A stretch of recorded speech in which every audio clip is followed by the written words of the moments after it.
is green and the girls are pretty. Oh, won't you please take me home? Welcome to the jungle. We got fun and games. Whoa, we shine a light. Yeah, they're loaded like a freight train, flying like an aeroplane, speeding like a space brain. One more time tonight. Knock, knock, knocking on heaven's door. Welcome to the jungle. Watch it bring you to your knees. Take me down to the paradise city where the grass is green and the girls are pretty. Oh, won't you please take me home? I wanna go. I wanna know. Oh, won't you please take me home,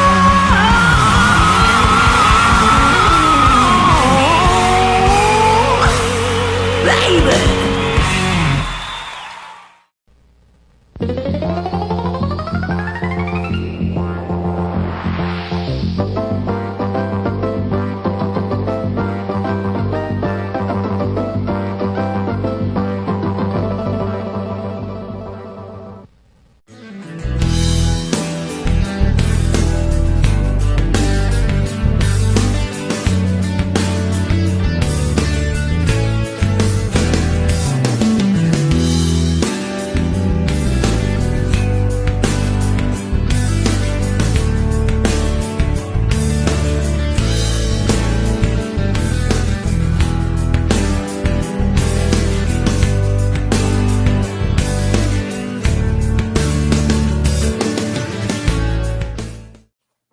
What's going on, everybody? Ladies and gentlemen, boys and girls, children of all ages, welcome to the First installment of the DADS, Not Always on Wrestling, for good old 2022. I am the Renegade JJ Williams. He, of course, is the West Coast Professor Jeff Meacham. And if I'm talking to introduce it, that means only one thing. If you couldn't figure it out from the background, we're doing a non-wrestling topic. As a matter of fact, we are here today to discuss our top 10 favorite Jim Carrey movies. Jim Carrey is turning 60, which, holy hell. To think that he was 15 years old when I was born, and my entire life existence, he's been around and a thing. It's just kind of mind-boggling to me. Like, he was making movies, granted, made for TV in the early to mid 80s when I was hitting like 5, 6, 7, 10 years old. And he's consistently been in the mainstream, the public eye, even before, but especially since the 90s and In Living Color. Yes. Because you figure the 80s, man, he had Once Bitten. He was in Earth Girls Are Easy. He even had a couple of bit parts in Clint Eastwood movies. Yeah. You know, Jim Carrey goes back. And you can see from the collage behind us, there is an overabundance of Jim Carrey films to choose from. Oh, yes. That being said, I have a feeling, Meacham, that we're going to have a lot of the same movies on our list. Probably. The key is, where do they fall? And the key to remember is he's turning 60 today. If he wasn't the man with rubber face before, he certainly is now. He's 60 years old, for Christ's sakes. Yeah. Whew. God love him. But so, Meacham, take it away for us. Let's see how your list begins. I found myself, to be honest with you, a little perplexed at some of these. And I say that because I had trouble getting to 10 for some reason that I actually wanted on my top 10. As a matter of fact, number 10 is a documentary about a movie, to be honest with you. And number 9, I'm not overly fond of when you consider there's about 45 other versions of this story, but I enjoy it, and it's Jim Carrey, so we'll go with it. But number 10 is something that will come up in a couple weeks here when we do our celebrity moments in wrestling. That movie and his involvement was on my list. It's a documentary, Jim and Andy, The Great Beyond, featuring a very special contractually obligated narration of Tony Clifton. Mention of Tony Clifton, excuse me. You gotta love that title. That's great stuff. But yeah, this is on Netflix a couple years ago now, and you can see the aging in Jim Carrey there. There's more salt and pepper in those beards than mine usually get when I get not to shaving for a while. But it's one of those where it is a documentary about the making of Man on the Moon and a lot of behind the scenes stuff, but it's still very much Jim and his characters kayfabing us like they did back in 1999, like Andy did back in the 70s and 80s, because that's how Jim Carrey in the Andy Kaufman world is. You never know when you're being bullshitted and when you're being real. And I love that. I love it as part of the movie. I love it as part of the documentary. I think that's a great touch. I love Man on the Moon, for the record. You will see that later on my list. But I love the behind the scenes stuff that even we didn't get to see in 99 on the DVD extras or whatever. And again, the fact that we found out we were being kayfabed again by Jerry Lawler and Andy Kaufman's actors. It's like, all right, Jerry, damn you, knock it off. But great documentary, a lot of great footage that we weren't privy to 20 years ago. Very, very cool to see that stuff come out and get showcased on Netflix. It's one of those where I used to work for Blockbuster, my first job, but I think Netflix is one of the greatest things that's ever happened in our generation. It's just, there's so much different quality of content on there. You've got, made for Netflix series now and movies, and you've got stuff that we haven't seen that isn't on any other platform, and it's all great stuff. And this is definitely a highlight for me in recent Netflix years. I completely co-sign with this. I contemplated putting this on my list, so it warms my heart that you would throw this on there. Like, I remember the first time I turned Netflix on and saw this as an option on there, I immediately pressed click. Oh, yeah. There was no more scrolling to see if there was anything better. Nope. Jim and Andy, documentary on Man on the Moon. Absolutely. I'm all in. I sat down and I watched that. And like you said, man, I smiled. I laughed. Hearing Jim talk about how he was wondering how he was going to do this, and he just felt Andy's presence tap him, saying, like, I got this, kid. Yep. And to this day, Jim still says that Andy's spirit, like, embodied him throughout the entire filming of the movie. And yep. Whether that part is kayfabe too or not, who will never know, because that just goes into what you believe. Do you believe in spirits or not? I don't personally, but I feel like I've had a moment where spirits were present. Oh, yeah. So who's to say that that's not what happened with Jim? The biggest takeaway I took away from this, though, was the one regret that Jim had. And that was the fact that he didn't resurrect Andy for the Great Beyond REM music video when they asked him to. Right. Because he had already moved past being Andy, and being Andy had taken such a toll on him physically, mentally, emotionally. He did not want to try to get back in that space, so he turned it down. But he says it in the documentary. That's his one regret, is that he did not do it for them. And that's the one thing I took away from this, is that even Hollywood celebrities like Jim Carrey do occasionally have regrets.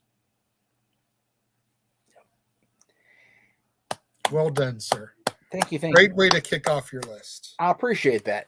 Number 9, we're going to get a little controversial probably between you and me more than anything else. I don't know why I can't find enough Jim Carrey movies to fill a full 10. I don't know why. Like I said, this one's only above the documentary because I wanted to have actual movies be up on the list as opposed to documentaries. So that's the only reason, for the record. I don't know. Like, I've seen this story so many times. I've seen this company do this story a couple different times besides this. It's not my favorite version, but Jim Carrey doing everything he did in this movie, as far as the motion capture and everything with what they did to create this and make this thing a reality, you have to applaud the effort. Again, we talk about it a lot at Christmas. When you get Mickey and Friends doing this thing in 30 minutes, like, do we really need a 2-hour animated movie? Really? But it's Jim Carrey basically pulling the Tom Hanks and Polar Express and doing every damn thing. And it's tremendous. He does a great job. And you've got Zemeckis at the director's chair, so you can't go wrong with that.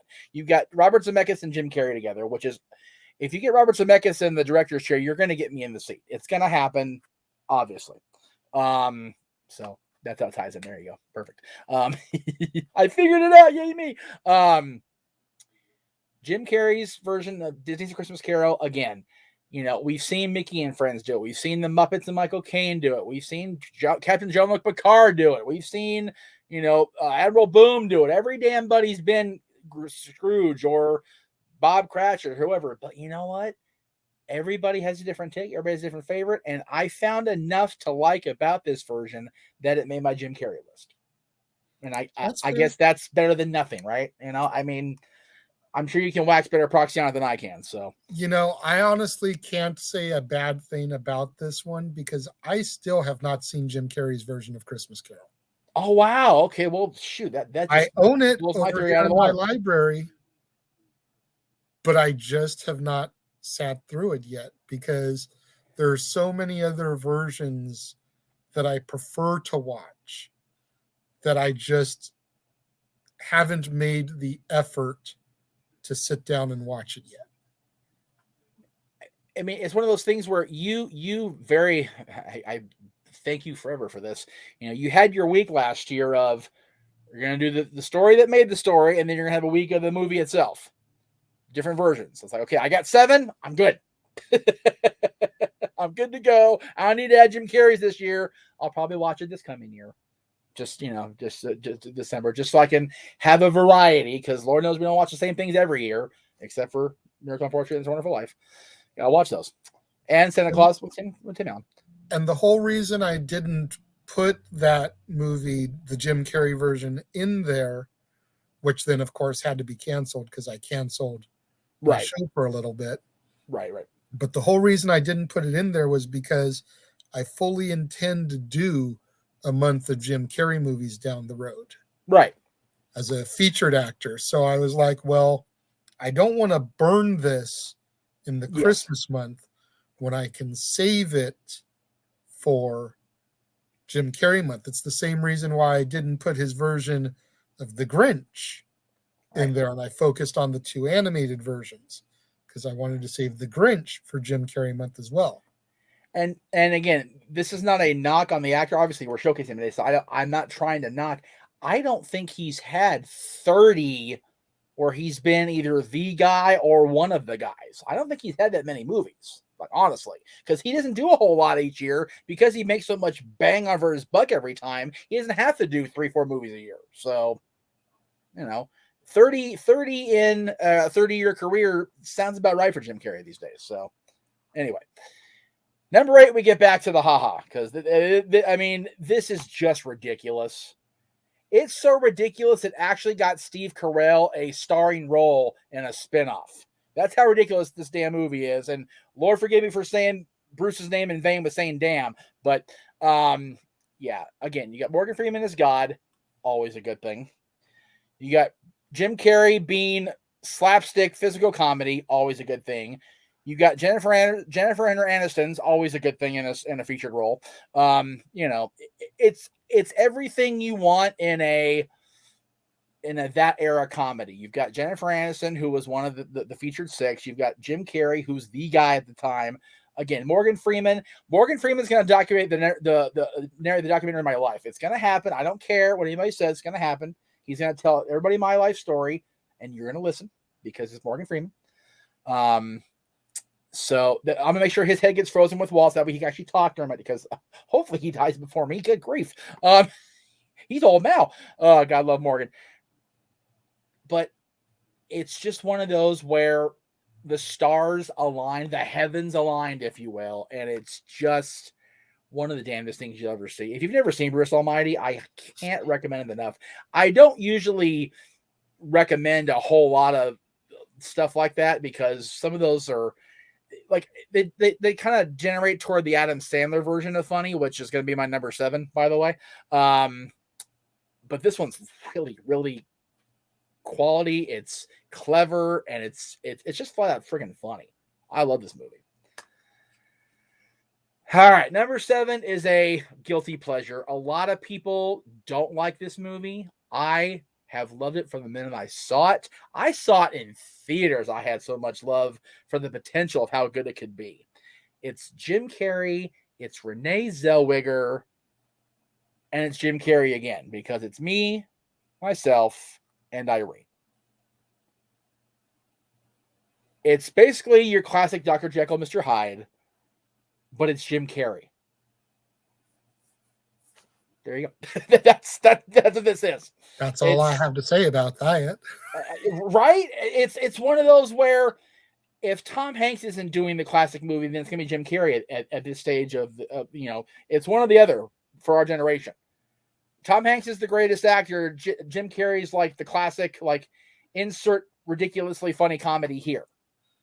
But you know what? A lot of these, a few on my list, are not just straight up comedy. The documentary, Christmas Carol, those weren't straight up comedies. Bruce Almighty and Evan Almighty. And again, I'm one of the few people that doesn't find Steve Carell funny. I'm sorry if that offends people. Check off. We'll see you in 2 weeks, whatever. But the fact that Jim Carrey involving Steve Carell in this movie got me to want to watch the spinoff tells you everything. Because I'm not I don't get The Office. I don't get it. I don't.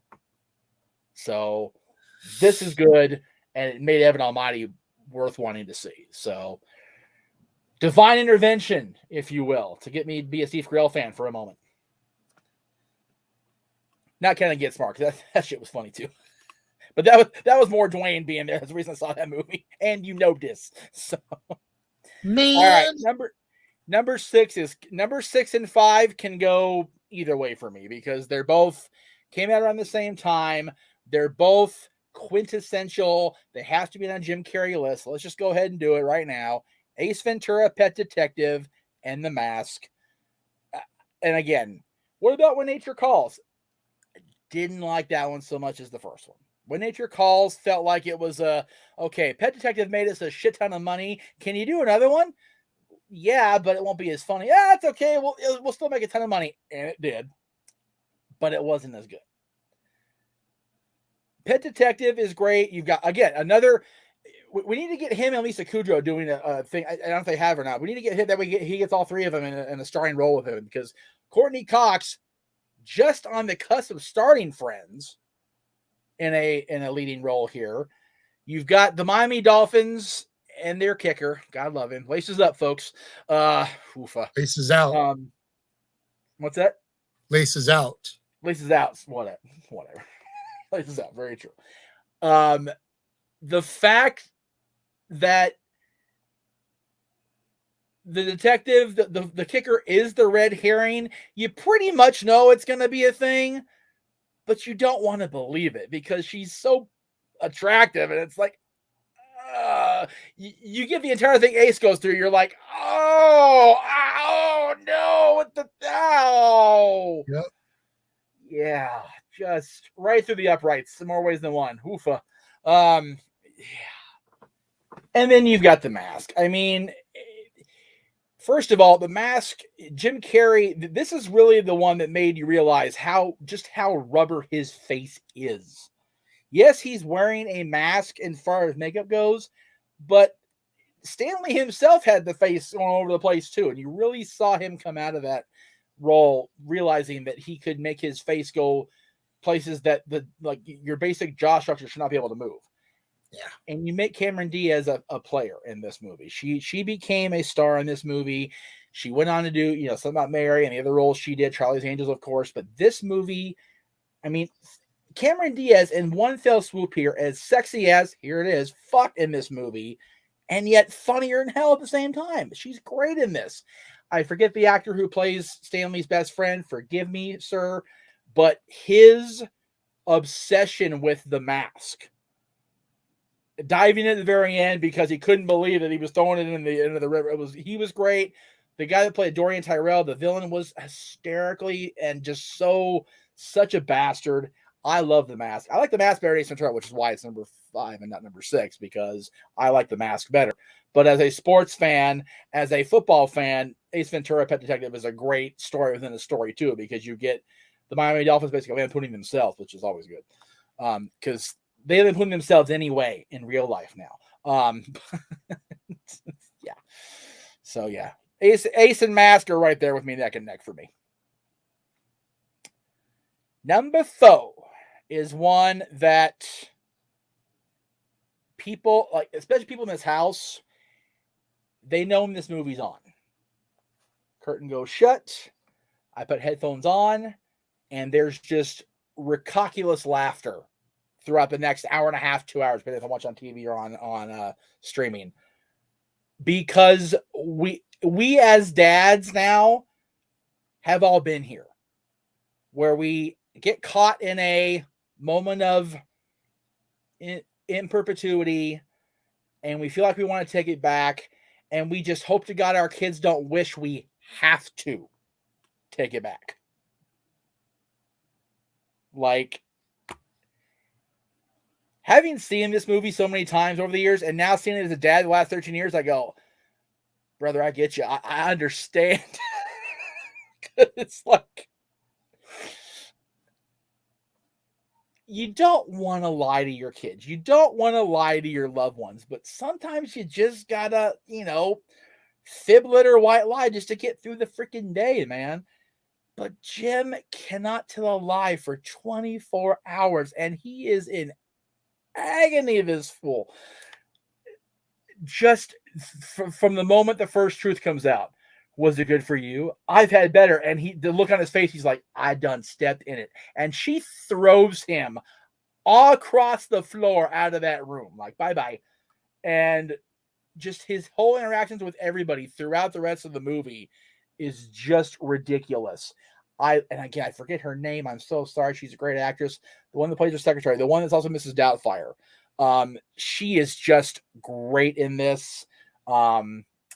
Everybody's great in this movie. I love everybody in this. I love and again, Jennifer Tilly. Let's not sell her short at all, because she is a great, what a shock, slutty vamp type character. Gee, she's kind of overselling for Jennifer, right? Love you, Jennifer. Just so good. And what's really great about this is it ends up being heartwarming and sweet, because he's in the courtroom and he's having to defend this horrible person, and he gets her off on a technicality, and then she thinks she's going to go for sole custody because she can win with him as her lawyer, and you see the truth come out in him, and he's like, you're horrible, and I'm horrible for defending you. Like, it's just like one of those like moments of zen that a character gets. It's just like, I'm a piece of shit, and I've been a piece of shit, not trying to be. Like, that's a hard place for. I've been there. It's a hard place for people to go to, where you realize how much of a piece of garbage you are, and you're not even trying. It's like, fuck. Great stuff. And then the whole thing at the airport where he's chasing him down in the freaking, the roaming stairs, which 2020, post 9/11, that isn't happening, ladies and gentlemen. This movie very much dates itself. It is a 1996 movie because you ain't seen somebody hijack the rolling stairs and running down the fairway chasing a plane. That's called terrorism, y'all. That shit ain't going down now. That's the kind of shit to get you held up at the airport for 6 hours because people is stupid. What happened back then too, but nowadays it's a little more crazy. Because they found lotion on your puppet. Exactly. Jesus. All right. No, three. no. I know this. So number 3 ties into number 10. Man on the Moon. I mean, this is the first movie I saw Jim do that really made me realize he was more than just an actor, more than just a comedic personality that could occasionally do a dramatic role. Because he, like he says in the documentary, and he claims, the spirit of Andy Kaufman went into him and helped direct him through this process. And Man on the Moon is so wonderful on so many levels. As a fan, as I became a fan of Andy's work, watching the Comedy Central stuff, watching Taxi and reruns on, as you said, Nick at Night, back in the day, just seeing all that unfold and seeing, watching the old Memphis wrestling footage and watching him do the Tony Clifton act and watching Bob Zammuta do the Tony Clifton act on actual tape, and then watching Paul Giamatti, who we talked about Paul last year when we did our Saving Mr. Banks Renegades review episode with Mikey, you and I. And, one of the rare times you don't find Paul Giamatti a complete piece of trash, which is always nice because I love Paul as an actor. He's great. He's a carny. He's a fool. Like he's a liar, but he's not a piece of shit, which is nice. Because Bob Zammuta was very much a carny, very much gave everybody like Andy did. So, and I love the scene at the end of Man on the Moon where Tony Clifton's on stage and he's doing his thing, and everybody thinks it's Andy or thinks it's Bob because Andy's passed away, and they pan to the crowd and Bob Zamuta's out there. It's like, oh, okay. And they end on the shot of the little neon outline of Andy. That's Milos Forman's one of Milos Forman's best works as a director. Great cast. I mean, we talked about earlier. The WWF crew was there, and Courtney Love, who was not getting any love from any damn buddy in 1999, did a great job as Lynn. I found it funny that the entire Taxi cast came back as themselves, but Danny DeVito played George Shapiro. I was like, and the fact that they played themselves and didn't de-age themselves in the process, but Danny DeVito can't play Louis De Palma's can't play Danny DeVito as Louis De Palma. I thought that was weird. Even Letterman showed up in '82 looking like 1999 Letterman with the gray hair, like post-heart attack or whatever. I was like, okay. But I love this is my favorite, probably my favorite, well, because it is part comedy. It's my favorite blended Jim Carrey movie. There we go. Hybrid Jim Carrey movie. There we go. Number 2 should be no surprise to anybody that knows me and knows my love of at least the first 3 movies in this saga. And if you can't figure it out, it's his involvement with the Bat. That's it, baby. Batman Forever, number 2. Granted, it's not a Jim Carrey movie in the truest sense. He is a part of the ensemble, if you will. But Jim Carrey as the Riddler, even if they just had Tommy Lee Jones as Two-Face in this, I don't think it works near as well as having Two-Face with the Riddler. And if anybody could not necessarily outdo, because you and I will both agree, I don't think anybody can ever outdo Frank Gorshin. But If anybody could come close, especially in the 90s, it would be Jim Carrey. They talked about it for years that Robin Williams was petitioning to be that role. And I think it would have been great. I don't think it would have been as epic without Jim. And I think he did a great job playing the, for lack of a better term, jilted lover type Edward Nygma, because he was very much obsessed with Bruce Wayne.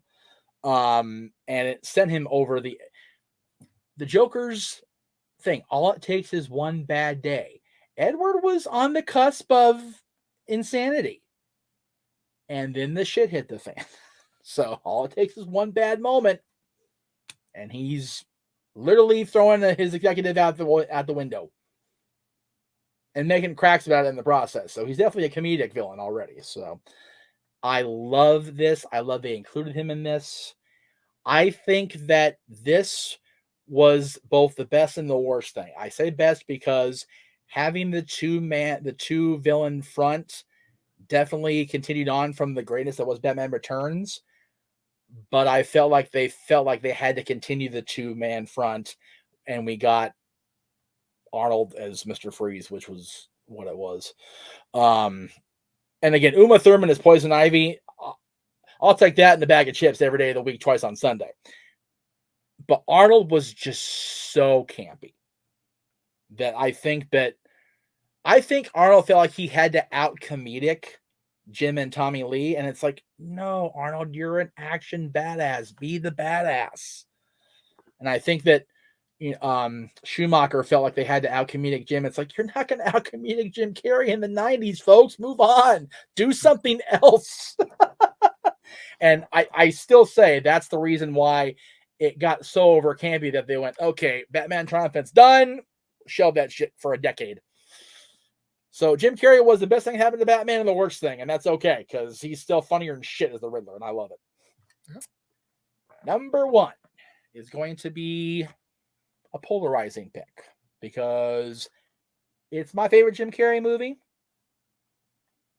It's not, people will consider what, at that point anyway, nowadays it's more accepted as, okay, this is definitely his wheelhouse, but in 1990, I think it was 98 when this came out, not so much.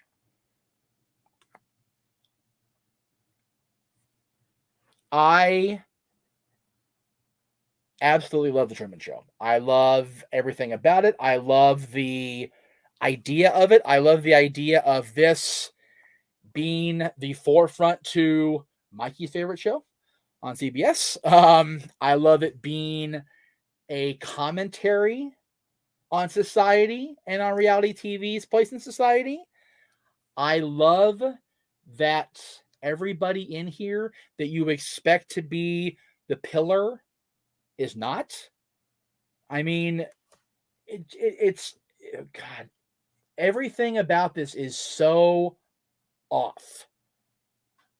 You've got a famous babyface in this role as a director, the creator of the world, who we usually see this gentleman in positive roles, heroic roles, and he's just a narcissistic, crazy person. Like, he's batshit that he thinks that this is all okay.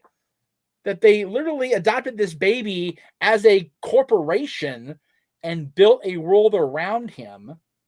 I love the idea of Lauren being on the outside and having this guerrilla campaign to try to free Truman from his cage. Again, as I go older, I appreciate more about it. You know, the whole killing the dad off thing and bringing him back to try to suppress Truman's desire to escape, and then he does anyway. And just, you know, it's so funny because, you know, as a fan of professional wrestling, as long as I've been watching for 30 years now, 31 years now, God almighty, I'm getting old. To have that kind of reality be the only thing you know, and it keeps breaking down more and more around you as the day goes on, as the weeks go on, and you just don't know what to do. His story, his entire arc in the whole movie is great. I love the little things. I love his his wife, the woman playing his wife in his life, just completely cracking up under the pressure of the craziness. I love the brief moments of comedy that Jin throws in there when he's being dramatic, you know, where he's doing the whole roundabout thing in the car, and he's completely Jim Carrey there for a moment, and just, it's like watching a reality TV show become a documentary, become real life, like within about 20 minutes of the whole process, when they're trying to get out of town and the fire breaks out and the nuclear power plant. It's just, everything about this movie is a quintessential movie. It makes me flipping cry like a baby when he walks out that door and says that final good afternoon, good evening, good night, and just walks down the stairs. And you see Lauren get up to run to her door to go meet him, and we don't get shit after that. We have no idea how that works out, but we believe it's okay. And that's the important thing, because we believe that when that movie signs off, that all is right in Truman's world, and that's all we need to know. We don't need a Truman Show 2 or 3 or 20. We know that Truman Burbank, or whatever he's going to get to call himself in his post life, is going to be okay. And I think that's a great story for anybody in any era. Okay. Well done, sir. Well done. Like I figured, there are quite a few that we share. There are 4 that you had that I do not have. Oh, wow. Okay. So almost half, but not quite half. All right. So, you know, I will say, before we throw the commercial here, I did not have Jim and Andy. Okay. I did not have The Christmas Carol. Wow. Okay. Oh, because you haven't seen it. Because I haven't seen it. Right. I did not have Me, Myself, and Irene. That doesn't surprise me. Never really was a fan of it. I watched it once at a girlfriend's insistence. And one of those things where you're kind of, when you're forced to watch a movie, you don't really feel it. I just wasn't feeling it. Maybe if I went back now and rewatched it on my own terms, maybe I'd feel differently. Right. But the time that I saw it, I just wasn't feeling it. And then Liar, Liar, I do not really have. Never seen it. Jesus. All right. Well, I've seen bits and pieces of it. Yeah. But I've never seen it start to finish, so I couldn't. Well, if you have TBS access, you've seen it at least once. I know, probably the same way you saw Elf the first time. Right. I've probably seen it, just not in its correct order. Yeah, the Bollywood break room was our friend at equipment time. But I will say this. We've got a lot of great stuff coming up next month also. So before we get to your list, let's go ahead and check out exactly what's coming up next week as well as next month here on the Jeff Meacham Network. We'll be right back.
Like I done said, February is going to be a fun month. We've got your top 10, for lack of a better term, chick flicks. Basically, the movies you can take your girl to, but you'll still enjoy. For me personally, Yes. is how I did my list on that one. Yes. And then, Some may call them rom-coms, some call them chick flicks, right, but same kind of, idea feel there, because not all of them are going to be comedies. no, Some of them are definitely a little bit heavier on the drama side, but they're Yes. still movies that you enjoy. But we still got to get through the rest of January. And with that being said, like you said before the break, we've got a lot of similarities, but I am definitely curious where you placed the ones I placed and what didn't make my list and made yours. So, my friend, have at it. Well, like I said before the break, there are 4 complete differences. None of the ones that we share are in the same spot. Nice. See, I like that. So it's a completely different jumbled list, and Beautiful. it's all about subjectivity, like we love to say. It's all about preference. I think you'll be surprised where some of these fall on my list. Okay. Kicking it off for me is one that's a little bit controversial, in all honesty, because I have crapped on this film quite a bit over the years, but at the same time, you cannot deny Jim's performance in it, and the fact that you can barely tell it is Jim. How the Grinch Stole Christmas. I've often given this movie crap, much like I gave the versions of A Christmas Carol crap when I was younger. Right. Dr. Seuss did this in like 25 minutes.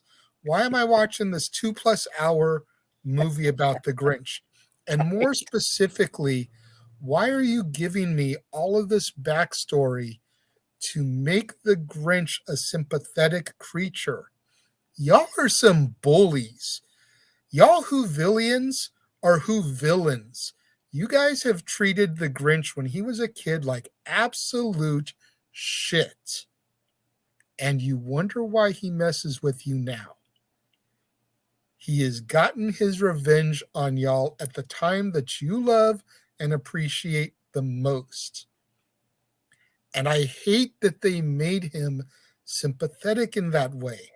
I loved it so much more when the Grinch was just mean and miserable and curmudgeonly and ornery just for no reason. It made his redemption at the end so much better. I liken your dislike of this to 2 particular movies in a major franchise that you despise. They didn't need to give Michael Myers a backstory. He was much better as just the shape. And Rob Zombie then went, no, there's a backstory. He's sympathetic. And I know you hate those movies. So I can definitely see why you would hate this. And for the record, I'm not a fan of Jim Carrey's Grinch either. But it is still a technical masterpiece as far as the effects and the makeup. It's great. But yeah, giving the Grinch a backstory is bullshit. In recent years, I have grown to enjoy this movie a little bit more than I did when it first came out. I am a lot more tolerant of it these days, which is why I went ahead and included it on my list at the number 10 spot. If I still felt the same way about it that I did when I was younger, it would not have made the list. Right, of course. But time heals all wounds, so to speak. And the fact that this movie is 21 years old, which, let's think about that for a minute. This movie can go into a bar and drink. Okay, but again, you look at the makeup there, you look at Jim in that makeup, you cannot tell that is Jim Carrey. No. It is so brilliantly done. Yep. And Jim is straight up Jim. He is amazing in the movie. You can't take away anything from his performance. No. Number 10, Dr. Seuss's How the Grinch Stole Christmas. Yeah. The makeup in this is what makes the Grinches at Universal Studios work so well, because you can't tell. It's Bingo. beautiful. Number 9 for me is a movie that I don't think anybody else has really heard of. I even mentioned it to you off camera, and you were like, okay. Right. It's a made-for-TV movie. I want to say it came out in 1991 or 92. So early in living color years for Jim.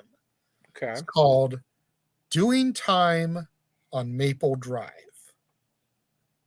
I remember seeing this movie because, I mean, it's got James Sicking, the dad from Doogie Howser, not pictured there. It's got Lori Loughlin, Aunt Becky from Full House, and it's got Jim Carrey, the funny man from In Living Color.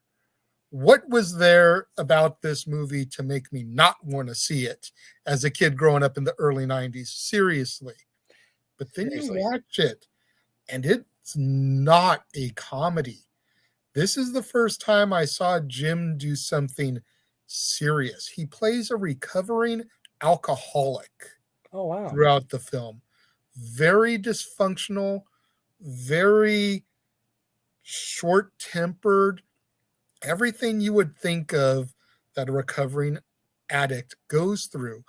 Jim is portraying that in this movie, and it is so well done that it really, as much as I was already loving him on In Living Color, it really kind of made me take notice of this guy. Like, you know, this guy is going to have a future if he gets some more solid movie roles. And as we all know, he sure as shit did. Kind of Lori Loughlin in that graphic there. It looked like Aunt Becky just came off the farm for real. Like she ain't even of age yet. Good lordy. Right? Baby Aunt Becky. Number 8 is going to surprise you as to where it's placed on my list, because knowing me, you would think it would be a hell of a lot higher. Batman Forever. Okay, you got my attention now. Wow. As honestly, it falls in 8 for one very major reason that you touched on your list. This isn't Jim's movie. Right. It's an ensemble. Right. That Jim is a part of. A major part of. Yes. But this is not Jim's movie. He steals so much of the movie and the scenes that he's in, but this is a Val Kilmer, Chris O'Donnell product. So that is the only reason why it falls so low on my list. As much as I love the Riddler, as much as I love Jim as the Riddler, as much as I love every one of those actors in those roles, Val as Batman notwithstanding, great Bruce Wayne, horrible Batman. Yep. But Chris O'Donnell, perfect for Robin. Nicole Kidman is Chase Meridian. I can't use the F word. You already used it for Cameron Diaz, but I mean, double here. Goddamn. Tommy Lee Jones is Two-Face, even though he hated working with Jim.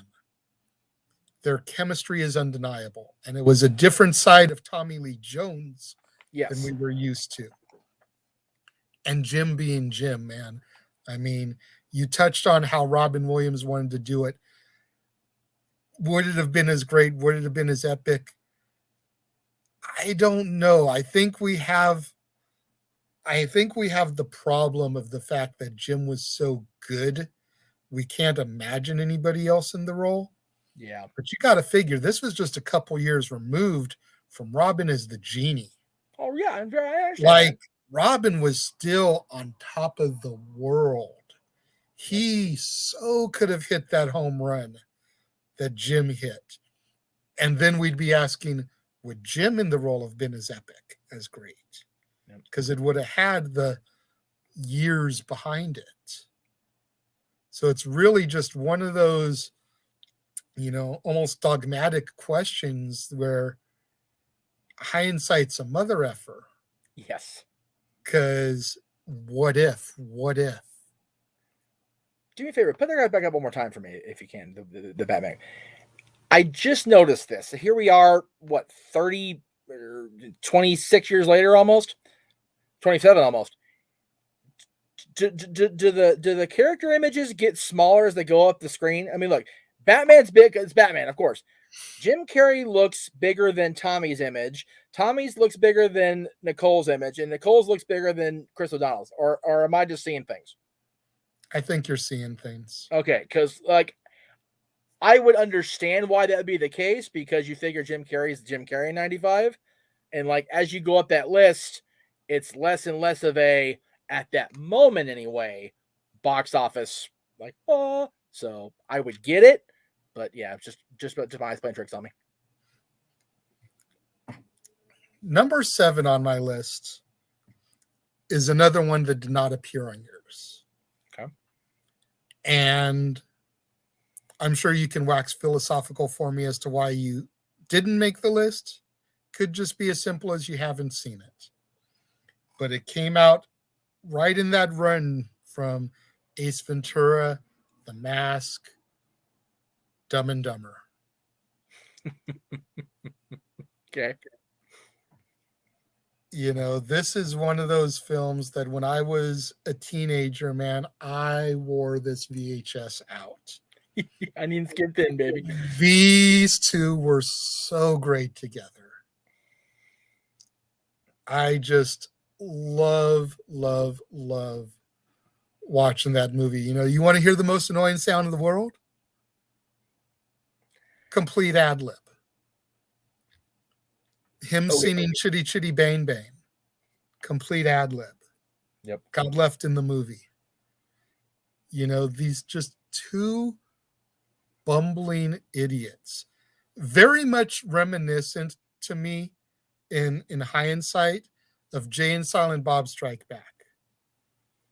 You've just got these two bumbling idiots who are trying to fix something that they don't really know how they're going to do it or even why they want to do it.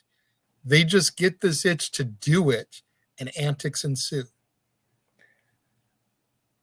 So I mentioned earlier, Me, Myself, and Irene's a guilty pleasure. It almost hits the point of I can't stand it because it's Adam Sandler, like stupid funny. Like I love Adam, but some of the movies are just like they're stupid funny. Like I can't process how I can't get over the dumb to get to the funny.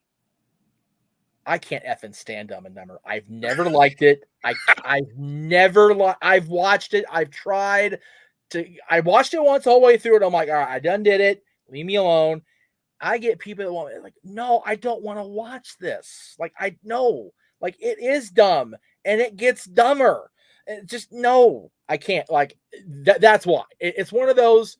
Like it's so stupid funny that it's too stupid to be funny for me. And I know people love Jim and Jeff, and they're hysterical. And I think both those guys, if they just dialed it back maybe to like a 9 or an 8, I'd be okay. But it's just so far past 10 that it's like, okay, I'm good, thanks. And again, the fact that they made a prequel out of it, and it was so shitty that they had to make a sequel with these two yahoos in it, is like, ugh. But again, I will never crap on Jim's entire filmography nor Jeff's because they're both freaking amazing. Yeah. And again, this is one of their iconic movies, both of them, and I get that. It's just it's not my glass of brandy, brother. It's just not. That's fair. That's fair. I mean, but you can't, in my opinion, you can't go wrong with this because this is part of that early to mid 90s Jim Carrey Grand Slam. Like you got Ace Ventura, The Mask, Dumb and Dumber, Batman Forever, Home Run. Like it's hard to argue with that, you know? Yeah. It's like I can skip over this and go to Liar Liar, which you said you didn't enjoy. So, you know, I've never seen. Sorry, excuse me. So it's just one of those, like, I can skip it and go to Liar Liar and then get on to, you know, Truman Show and Man on the Moon and be like, okay, I'm good. Number 6 for me was your number 8. Oh, okay. Bruce Almighty. This is such You know, good shit. like you said, man, you hit all the high points for this one. I mean, you can't go wrong with Morgan Freeman as God. You know, and like you said, if I had to have my life narrated, Morgan Freeman would do the majority of it, but when it got to like the R-rated stuff, Sam Jackson would take over. There you go. I get with that. That way he could use the MFer liberally and just, you would expect it from Sam Jackson. Yeah, and I think both of us could definitely get with that because like this point's our lives where we go, and then this motherfucker he done did this shit. But I mean, like you said, I also have never been the biggest Steve Carell fan. No. Aside from like 40-Year-Old Virgin and maybe a couple of his other roles, Anchorman, which I'm not a big Will Ferrell fan either, but the supporting cast in that one really came together to make an amazing film. Paul Rudd. Yeah. They all worked together so well. So that's why I give credit in that one. And then when my girlfriend was here visiting the last time, we actually stumbled upon the tail end of Dinner for Schmucks on TV with Steve Carell and Paul Rudd and Jeff Dunham in it as well. And I own it in my collection, but I had never watched it. I specifically bought it because Dunham was in it. Right. But I had never watched it. And we're sitting there watching it. I'm like, this is pretty funny. I'm going to have to go back and rewatch this start to finish. Yeah. It's one of those like lost treasure type things. So, there's a few roles out there that I do enjoy Steve Carell in, just like there's a few things out there that I do enjoy Will Ferrell in, but I've never really been the biggest fan of theirs. Right.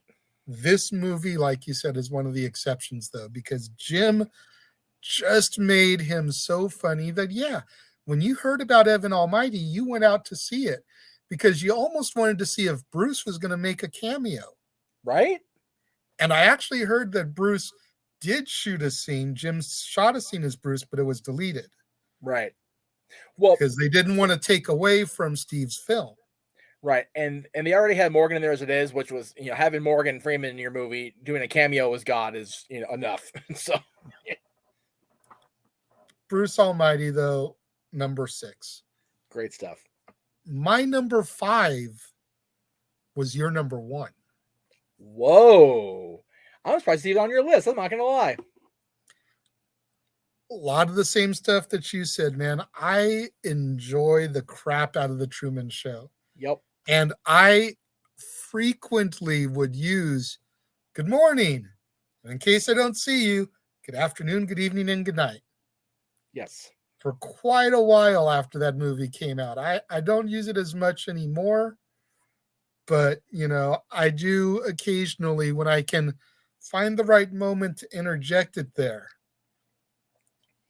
But like you said, I mean, this movie was calling out reality television when reality television was still basically limited to the real world and road rules. Like, we had not had Survivor, Big Brother, The Amazing Race, all those things that came in the early to mid 2000s, American Idol, The Voice, romance shows. Yeah, The Bachelor. Romance. We didn't have all that stuff yet, and the Truman Show was already calling it out. Yeah. It was so ahead of its time. Could you imagine if that movie came out in like 2003, 2004, in the midst of the reality craze, how much bigger it would have been than it already was? I don't know if it would have got put through at that point because there was so much influence from the reality TV genre of the world. They would be like, oh no, can't do that. But like you said, the fact that they made Ed Harris essentially a bad human being, that takes effort. Because that dude is usually like the most solid dude in the movie. And he's just a crazy son of a bitch with this whole creating the world thing is Christoph. He's crazy. And again, you have another role where Paul Giamatti's on a cockface. I love that. Again, he's sitting there going, nope, I'm not doing, no, I'm not going to capsize the boat, you crazy person. You do it. See, and I have to look this up while you're talking here, because you're talking about how Ed Harris isn't usually a cockface. Right.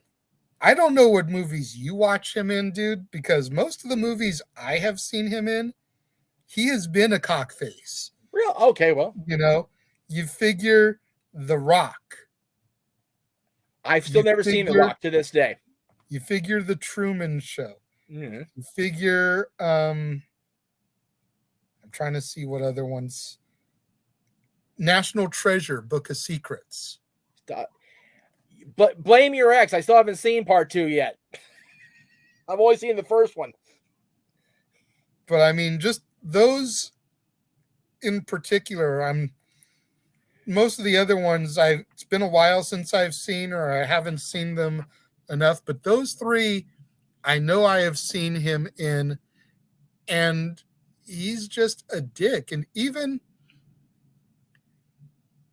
if I remember correctly, there's even moments in Apollo 13 where he's not exactly the nicest man. I mean, he's nicer than he normally is, but like there's even a few moments in that where he's kind of like, okay, there's the Ed Harris I know and love.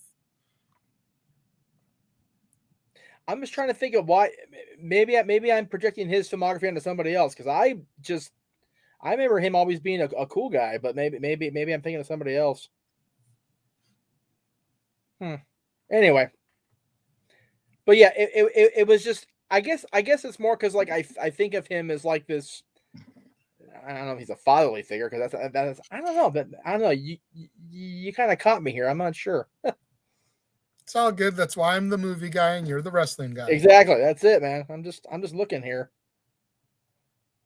And granted, I mean, I know you're scrolling through his filmography now. There's a lot of movies that I didn't touch on. I only named off like 3, but like those are the ones that I know him the best from. Right. So it's like, from what I've seen, you know. I guess like I said, for some reason I always pictured Ed Harris as like the old fatherly figure, but I look at filmography, I'm like, I have the wrong guy, clearly. It happens, man. But anyway, it was nice to see Paul Giamatti not be a dick. How about that? There we go. We'll go with that. Yeah, you know, I'll accept that one. You know, it's nice to see another one where Giamatti isn't a prick. Yeah. He's totally going along with the boss and trying to, be, fall in line with the boss guy. But like Ed Harris done told him to capsize the boat, and he's like, "No, you're gonna kill him. That's freaking wrong." Jesus, Ed, what the hell? So yeah, that part I like that. Number 4 for me is the last one of mine that did not appear on your list. Oh, okay, well that's good. And it's quite simply the number 23. Again, never seen it, so that's why. This was just an amazing film to me. I remember when it first came out, I was kind of like, whatever. Right. But then I got the movie, I got a hold of it, and I watched it because it's Jim Carrey. And, much like we say about Tom Hanks, I have yet to see a bad Jim Carrey movie. Right. I've seen ones that I didn't enjoy as much, Me, Myself, and Irene, For You, Dumb and Dumber. But I have yet to see one that I could just sit there and be like, you know what? That was not even worth the film it was printed on. So I gave this movie a chance, and holy hell, did it suck me into the world. I mean, he's this dog catcher, and it's his birthday, and he gets bit by this dog, and he ends up meeting up with his wife, and he discovers this single copy, no real cover to it, book called The Number 23. And he starts reading it, and he starts realizing all the similarities in this book to his life. That's always creepy. And you haven't seen it, so I won't spoiler it, but you get That's okay. deeper. Okay, you're saying, okay, you get deeper into this book and you discover that not only is this book about him, but it was written by him. Whoa, that's a freaking crazy thing. That an instance had happened earlier pre the movie, and he kind of had amnesia. What? He did something. He wrote this book is like his confession. And through therapy or whatever, like he does not remember any of this happening. That's crazy. So it's almost like he's rediscovering this bad thing that he did through reading this book. That's crazy. It's just the twists in it are so great, and the way the number 23 keeps popping up in everything. Phone numbers, addresses, the numbers of stairs to lead to where this body is hidden. Like everything comes up to 23. It's such a great twist and turn movie. Like I said, I got sucked into it. And aside from my number one, which we'll get to in a minute, it's probably my favorite, like, serious role of Jim's, because while there is a little bit of comedy to it, it's way more of like a drama thriller than it is a comedy. And see, I always like when the typecast folks go off type. Yes. And hit it out of the park. Totally did that with this movie. Yeah, he did. From what you're telling me, anyway. So, I highly recommend you look into it and watch it. Add it to your list, brother. Like I said, we keep doing these non-wrestling shows with movies and TV shows involved, and both of us keep adding shit to our list. We're going to be watching movies like into the third life we have after this one at this point. Pretty much. Thank God for streaming devices. Number 3 and 2 were your number 6 and 5, except I have them flip-flopped. I've got The Mask at number 3 and Ace Ventura: Pet Detective at number 2. Right on. Going back to The Mask, you touched on it. You pretty much hit all the high points. Cameron Diaz, Jim Carrey, The Mask of Low Key. Right? Is the mask that he wears and gains these powers. Like, who would have thought how funny it would be to watch that back in retrospect with the Thor movies being what they are today, yep, and the MCU being what it is today, and Low Key getting his own spin-off show on Disney Plus, to come back and realize that it's the mask of Low Key that turns him into this trickster, this prankster, got a mischief comic book character. Holy hell, what a revelation that is, these days. Because you hear them say that in the movie back in 94, and it's like a throwaway line. Yeah. But you rewatch that in the MCU era, and automatically you have images of Tom Hiddleston. Yeah. And again, full disclosure, we're pre-taping, but finally getting through the MCU at the end of last year and watching those develop and seeing Loki's story essentially along with Thor's develop, it was like, and then you go back and watch The Mask and you go, okay, I guess, like he didn't turn into Tom Hiddleston, and okay, sure, but yeah, it is very funny to look back now and go, all right, I got you. And then Ace Ventura. I mean, you've got Dan Marino in there, like you said, with the Dolphins making fun of themselves. You've got Tone Loc. Oh yeah, Mr. Funky Cole Medina, Mr. Wild Thing. This movie started the trend of Jim Carrey actually performing on the soundtracks as well. Yes. Because for the song Aces in the House, which ran through the credits, Jim does some ad libs in the intro there. Tone, put that big ass size 13 on and kick it for the homies. And then from there, you had Cuban Pete on The Mask. You had him singing Chitty Chitty Bang Bang and Dumb and Dumber. You had Somebody to Love in The Cable Guy, which does get an honorable mention, does not make my list. Okay. But, you know, Ace Ventura Pet Detective is another one of those that it could almost be akin to your Pinocchio. I did not wear it out to where it snapped, but I would come home from school each day and I would watch the video of Ace Ventura like every single day. HDS, sir, and how are you this afternoon? All righty then.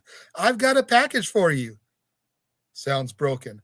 Most likely, sir, but I'll bet it was something nice, though. You know, like I could just do the whole movie back when this came out. Line for line. And let me just throw it out there again. Not only did the VHS, the tape snap, it snapped 3 different copies. Oh, yeah. I done broke that Pinocchio shit 3 times. Yeah. Mine didn't break. It didn't even get so bad as the Tombstone one did, to where they would shoot guns and the tape would jump. But I watched the crap out of this. You never told me that before. That's fucking great. Sorry for the F word again, y'all. That's great. Yeah, and you figure it's a Western, so how much are guns being shot? Seriously. But if you've all had those VHSs where you tape out TV, it's just throughout all the action shit. That's great. Oh my God. But if God, Batman Forever was number 8 for me, if Ace Ventura, which I watched that excessively, is number 2, there can only be number 1.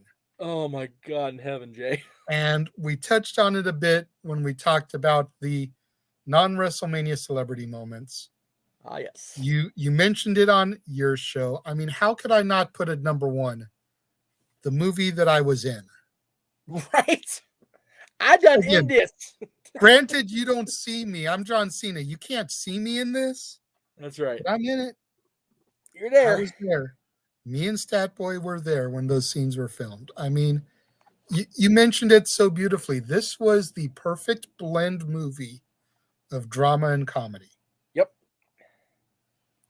You know, there were funny moments in Truman Show, but it was way more of a drama. Yes. There were some comedy moments in the number 23, but it was way more of a drama thriller. Oh, yeah. You know, Doing Time on Maple Drive is strictly drama. Oh, yeah. I mean, it's a made-for-TV movie. It damn near may as well have been an ABC after-school special. Or that's how drama-heavy it was. Right. But this one, you know, to take the title of another biopic, this one walked the line so beautifully between comedy and drama. Yep. And the embodiment of Andy shone through Jim's performance. Yes. If there was ever a movie that I feel he should have gotten an Oscar for, it's this one right here. And that's why it makes my number 1 spot. Yeah. The fact that neither this one nor Truman Show got him an Oscar or the movie itself for Best Picture, I just go, what are y'all watching at that damn Academy? Yeah. Like, I get it, but because, I mean, you know, yeah, remember, that was when Titanic was winning every damn thing, you know, twice for some reason. But I understand. Doesn't mean I have to agree, because I think both those movies are Oscar worthy on multiple fronts. Completely agree. And I do want to give a quick shout out here, since we threw it out on Twitter to get some thoughts on Jim Carrey movies. And we only got one reply. Big shout out to Big Baller G. Yeah, buddy. For claiming Ace Ventura as his favorite Jim Carrey movie. Not a bad way to go. I mean, it made both our lists, so it's got to be one of the good ones, right? Yeah, definitely. But For those of you out there that didn't respond to our Twitter, what are your favorite Jim Carrey movies? Let us know. If you're watching the premiere, leave your thoughts and comments over there next to Jeff. If you're watching on demand later in the day, leave your thoughts and comments down here. I got an even better question. How shocked are y'all, the viewing public, that Batman Forever fell so low on my list? Because I know I surprised the crap out of this man. You definitely did. But having seen the rest of my list, I think now you can understand why it came in where it came in. You know what shocked me more about your list besides other than Batman? Because Batman was definitely a shocker. The fact that you haven't seen the Jim Carrey Christmas special, because you've seen every other version of that freaking story. It's been made, printed, documented, written in stone, chiseled out of freaking marble, some shit, but not this one. It befuddles my Christmas brain. But again, we only in January. He's got 11 months to get there and watch this shit. So there you go. Yes.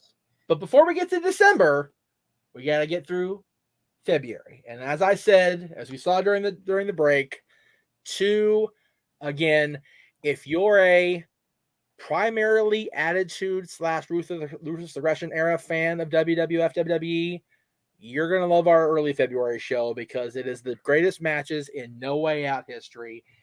And I dare say No Way Out was the perfect pay-per-view bridge between the Rumble and WrestleMania for all those years. Just a great show. I agree with that. I think we've both been to a No Way Out at some point or another. I have not. Okay, I'm thinking of the DQ crew then, because you know what? Now I say that, I haven't been to one either. I know Aaron and the gang went to 01 before we officially hooked up as a team, and I know they went to another one, and I think they went to the one in Vegas that the Big Show returned and caused the ruckus with Money Mayweather. I was at a Judgment Day. I was at Mania. Right. I was at a couple of SummerSlams. Okay. That's it as far as WWE pay-per-views. And those are all everything else Staples was Center. either Raws or SmackDowns. Right. Well, I mean, as we found out during the panel in November, you were at the Ponda Center when The Rock returned, which was a huge moment, and I still get goosies watching that shit back. So, Yes. But No Way Out, I felt, was one of those where if we're gonna go ahead and do 12 a year, you might as well stack that February show because it's going to be the bridge between the Rumble Mania, which are pillars of the big four. I mean, there's only 4, so there's 4 pillars. So, Rumble directly leads into Mania. They are a direct road. It's a road WrestleMania. So Yeah. you have to have a good middle ground, and No Way Out was always great. So I can't wait to cover that. And again, we get into February 18th. It's just after Valentine's Day, so have your girl pop on the channel and have her watch us completely dissect the movie she loves or loves to watch with you or whatever works for you. That Again, you love I to love watch these movies with that her. I picked. I know he loves the movies he picked. So Call them it'll chick be flicks, a call them fun rom-coms. month as we always do. And, then we'll get the open mic nights in between. God, the fact that an open mic night takes place on my late grandfather's birthday, February 11th, is going to be shenanigans because if anybody could do open mic night, it's my father and my grandfather. So I'm just going to have fun on that day just because. And then, we've got a lot in store for the rest of the year. We've already got it pretty much booked. We're going to be talking about top 10 movie/TV death scenes. We're going to be talking about our top 10 baseball players. We're going to be talking about the top 10 Cena matches. We're going to talk about the top 10 Will Smith / Fresh Prince songs, not movies, but songs, both from his solo career as Will Smith and from his time with DJ Jazzy Jeff and the Fresh Prince, which did produce 5 albums. That will be my most challenging show of the year by far. And I'm not even going to front on that. My list is already done. I'm sure it is. We're going to be talking about the icon, the showstopper. And you know what? We might just bring Stat Boy in on that one too, because you have to. The Heartbreak Kid, Shawn Michaels, has always been his boy. Yep. We're going to be talking And about that show's on his birthday, so matches. on Sean's birthday. So, yeah. And it's funny you mentioned the death scenes in movies and TV. I picked that topic for that date because it is the anniversary of WCW's final pay-per-view prior to their death. So There you go. it does tie into wrestling, believe it or not. And it's one of those where when you compile your list and you're not 100% sure of the impact of it, and then you watch the scene and you have to spend the first 15 minutes of your list compiling wiping off your keyboard from the tears and the vomit because you're so messed up by watching that shit again. Yeah, that's going to be a heavy show. We're going to talk about one of the nicest guys in Hollywood. We're going to do a top 10 Keanu Reeves movies. And you want controversial. This one might be the most controversial show we're going to do. Top 10 women to never be champion. There are a lot of females that have come through professional wrestling that did not hold the championship. Some sure as shit didn't deserve it, but a lot of them did, and they never got it, and it was bullcrap. So, and of course, as we've been talking about, the all month so far, every time we get together, we bring it up. Top 10 incarnations of the Four Horsemen, and the Roma version's not the worst. So that's just a little taste of what's to come here in 2022 from the dads. Is there something you'd like us to talk about? A superstar you want us to feature? Talk about their best matches? Let us know.